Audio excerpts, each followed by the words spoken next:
But before all of that, it's Laura with the sport. Hi. Hello, thank you very much, Rebecca. Good evening.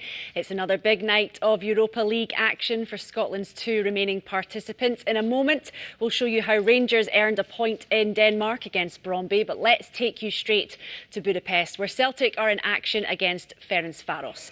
Programme. Earlier, Rangers secured a precious point against Brøndby to go level with second-place Sparta Prague in Europa League Group A. It wasn't the performance that manager Steven Gerrard would have been looking for, as Leon Balogun's own goal handed the Danish side the lead, with substitute Yanis Hadji's finish rescuing a draw. Keraldine Idsan was watching.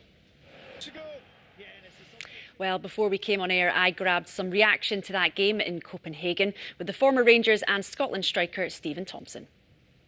I don't think it was a great performance from Rangers, especially in the first half. They were lacklustre, disappointing up front, and to lose the goal that they lost right before half-time, it was such a poor... Let's talk a little bit about the first half. Why did it not click for Rangers? They just didn't look themselves out there. They didn't, and I think coming off the back of Sunday's performance, and I think on Sunday there against Motherwell, this season Rangers, and again tonight, fell behind in the match, but the flip side to that is that they show character in a lot of the games where they go behind and they get back in to games, but you can't keep doing it because it will catch up with you. So looking forward then and looking at the table. Now, as COP continues in Glasgow, the Climate Change Conference has been examining the role sport can play in reducing its carbon footprint. The Scottish FA has committed to a United Nations climate change that has pledged to become carbon neutral by 2040. Football's fight against the crisis is being led by an English club, Forest Green Rovers. They play in England's 4th tier and are recognised by the UN as the greenest club in the world. Last year, Scottish winger Nicky Cadden signed on, and since then he's been banging in the goals and banging the drum for climate change. Here's our sports news correspondent, Chris McLaughlin.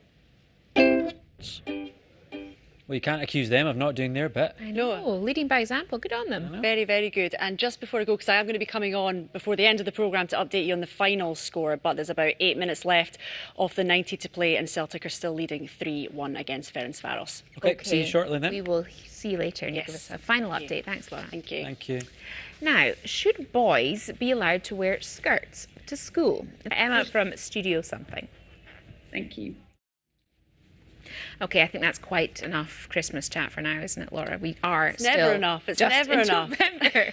Let's have some football chat instead. Yes. Give us an update. Yes, full time. Ferencváros 2, Celtic 3. We're going to show you Celtic's goals just again. It was too easy for Ferencváros to get that second goal there. So the table as it stands, Celtic are 3rd, Leverkusen at the top, and Real Betis separates them. 2 games left to play. OK, well, they'll be happy with that result. I think so, yeah. I think so. Absolutely.